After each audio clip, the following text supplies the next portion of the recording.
Well, the important thing is the proximity of the shaking to the population. So it's a moderate size earthquake, but it's shallow and it's in an area that's fairly populated. So that's a problem. The other component that leads to a disaster, of course, is the vulnerability of the buildings, and we're starting to see that now in the news that you're presenting. There's a lot of vulnerable structures, homes, adobe block, unreinforced concrete, and concrete frames that, with this level of shaking that was reached, are quite vulnerable. Tell us what we know about what the region is like in terms of seismic activity, because apparently it's the biggest earthquake, in a century. That's right, but only by a small amount. And some of the earlier events in Morocco in 1960 and 2004, while smaller, were in more populated areas, so they created quite a bit of problems. In 1960, there was 13,000 fatalities from an earthquake closer to Agadir that was obviously heavily populated. So this earthquake's between Agadir and Marrakesh to the northeast, and it's less populated, but it's a large earthquake. So there's a trade-off between the size of the earthquake and the population.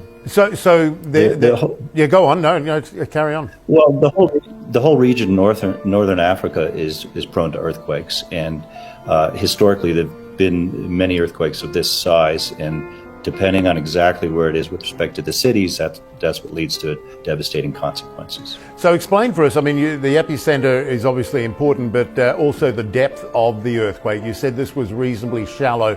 What does that cause? Well, the shallowness makes it more proximal to the population. So a deep earthquake's going to attenuate the shaking before it reaches the surface. Shallow earthquakes create stronger shaking in the epicentral region, and that's what we're seeing right now.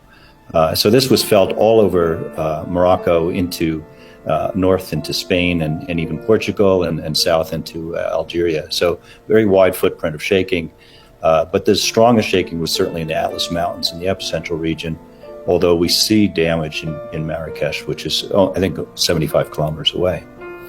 Okay, tell us what the region can expect in the hours and days to come in terms of aftershocks, further activity. Right, so far we've only recorded one magnitude, close to 4.9 aftershock. There's certainly more aftershocks happening that are below our threshold. We'll expect those to continue, and perhaps more magnitude 5 and even larger earthquakes are possible. And so the challenge here is that, of course, this happened at 11 o'clock at night. A lot of people were inside at the time, and overnight it's hard to get a lot of information back from the field, and I think we'll see casualties and losses grow as we see daylight. Yeah, and one thing we're looking at the video that you were referencing before about some of these buildings that have at least been damaged or partially tumbled down. And you do make the point, it really does depend where it is, doesn't it? Because there's so many historic buildings in Morocco, old buildings, and not built to standards. They've been around for a long time, but not built to standards we see today. That's right. There's, the vintage of the structures is one factor, but also the type of construction, and a number of the types of construction here are extremely vulnerable, even with some of the newer structures.